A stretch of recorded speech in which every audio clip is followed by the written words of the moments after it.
владата е сериозно алармирана од појавата на црни пропаганди, дезинформации, лажни вести и сметаме дека во моментов во македонското општество постои амбиент за бунт против дезинформациите. Зборувам за општествен бунт, сеопфатен. Кога викам бунт, мислам на сеопфатна координирана акција која што се спротиставува на појавите на дезинформации. Ширењето лажни вести веќе во оваа држава 2,5 години не е мејнстрим политика. Црната пропаганда не е мејнстрим политика. Мислам дека има сериозно поместување, особено кај мејнстрим медиумите, кај националните медиуми. Зборувам пред се за националните телевизии. Гледаме таму демонстрација на едно поинакво однесување во споредба со еден период на кој што бевме навикнати. Мислам дека се вкупниот општествен амбиент доведе до една таква состојба. Не зборувам дека медиумите се крајно професионални или дека не знам каков радикален напредок е направен, меѓутоа има промена сериозна во општествениот амбиент. Мислам дека политиките или действувањата на оцрнување, на ширење лаги, на напади и дискредитација се сведени на се туркаат кон маргините во општеството. Мислам дека една од главните причини за тоа е тоа што во Северна Македонија не се шепоти веќе. Секој може да зборува слободно и гласно, да ја критикува пред се власта, што е нормално, меѓутоа да ги критикува и сите оние, без разлика од која политичка екипа или страна доаѓаат, да ги критикува и сите оние кои што ќе се дрзнат да шират дезинформации. Ево јас ќе давам еден конкретен пример од синоќа, од утрово. Се ширеше еден твит на поранешна министерка од денешната опозиција, кој што вели 5 милиони евра за кетеринг за државен архив, а немаше 50.000 евра за награда за медена земја. Замислете, поранешна министерка шири дезинформација или шири лажна вест и со тоа ја прави дезинформација, за која што веќе има потврда дека не е точна, дека државниот архив распишал тендер од 5 милиони евра за кетеринг. Можете ли да замислите на институција како државен архив, прво да располага со таков буџет, а после тоа па да распише тендер за кетеринг. Ниту архивот има толкав буџет, ниту е точна таа информација, ниту пак е, пазете се да се прави споредба во истата реченица, а немаше 50.000 евра за награда за медена земја. Има награда за медена земја, владата донесе одлука, обезбеден е буџет, не бил од Министерството за култура, од друго фиока од државниот буџет бил, окей, меѓутоа наградата е обезбедена. Сакам да кажам дека кога вакви споредби се прават, кога поранешни функционери, лица кои што имаат одговорност кон граѓаните, споделуваат лаги, тие се соочуваат со јавноста. Ова дезинформација веќе се демантира и од страна на институциите, меѓутоа и органски од страна на онлайн заедницата. Поентата ми е дека ние веќе имаме разбудено граѓанско општество, имаме свесни граѓани кои што зборуваат гласно и се спротиставуваат на лагите лично. Нам не ни треба веќе уредник или медиум или портпарол за да одредена дезинформација се депласира или се демантира. Ние имаме веќе свесни граѓани кои што самите се гласноговорници и брзината на информацијата, дигиталното време ни овозможува критичката јавност да демонстрира отпор кон лажните вести.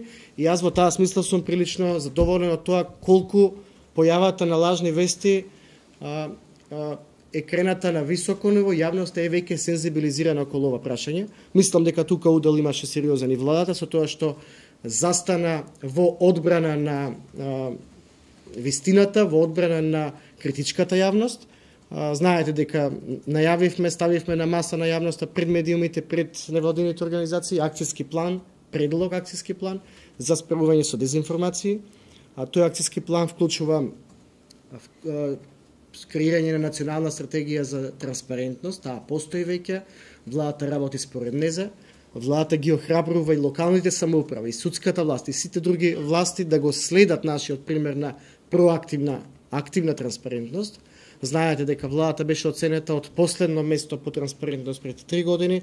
Денес сме на прво или со Црна Гора го делиме второто место. Добро е тој пример да се поделува и на другите нивоа на власт. Свесни сме ние дека постојат се уште институции, дури и заробени институции, како што е, например, јавниот радиодифузен сервис.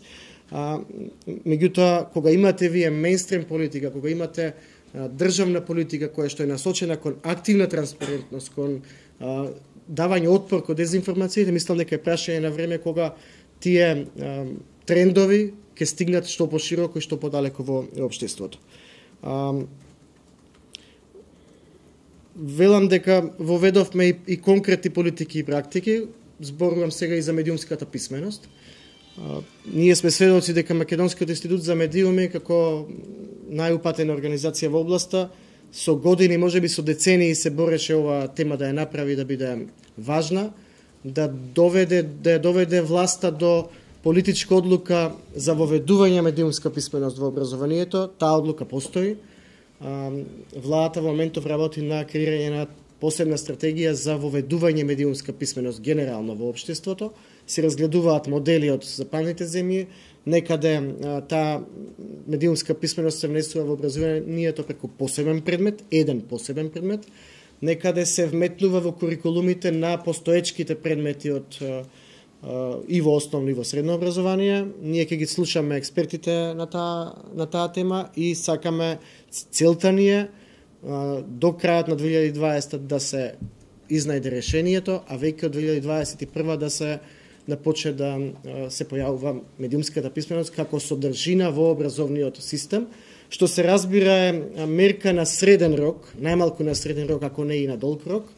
Воведувањето медиумска писменост во образование е влог во иднината, во идните генерации. Тоа се разбира нема да ги спречи дневните појави на дезинформации за кои што зборува и другите соговорнички. За тука, за дневните појави, останува на повторно на волјата политичка на власта, на капацитетите кои што власта ги има да се справува. Јас мислам дека им демонстриравме волја. По однос на капацитети бараме помош од сите заинтересирани стейкхолдери во општеството. Вратите се отворени, сакаме да соработуваме, сакаме да бидеме канети и повикувани на вашите маси, на масите на граѓанското општество и на масите на медиумите кои што се подготвени да се борат со дезинформациите, бидејќи сметаме дека дезинформациите се опасност за демократијата. Тие работат во принципот на поттикнување на емоции, будење на националистички чувства, предизвикување страф и паника, кој што води кон омраза, а некогаш и кон насилство. Ние имаме примери на лажни вести кои што поттикнале физичко дејство кај граѓани. Често пати ја спомнувам лажната вест поврзана со наводниот бугарски кран, кој што наводно влегол од Бугарија во Македонија, за наводно да го отстранува споменикот на Александар Македонски од Скопскиот плоштад. Ништо од ова не е точно, но точно е дека граѓани излегоа од дома, се собраа и отидоа кај Александар Македонски да го бранат од наводниот бугарски кран. За него однесел не знам каде. Пазете ви, имате, некој се покренал од дома, се собрала екипа граѓани да бранат споменик од некаква непостоечка опасност дека некој ќе го отстранувал. Можете ли да замислите до каде тоа може да отиде? Од тука ширењето на паника, страф е и кривично дело, ако не се лажам.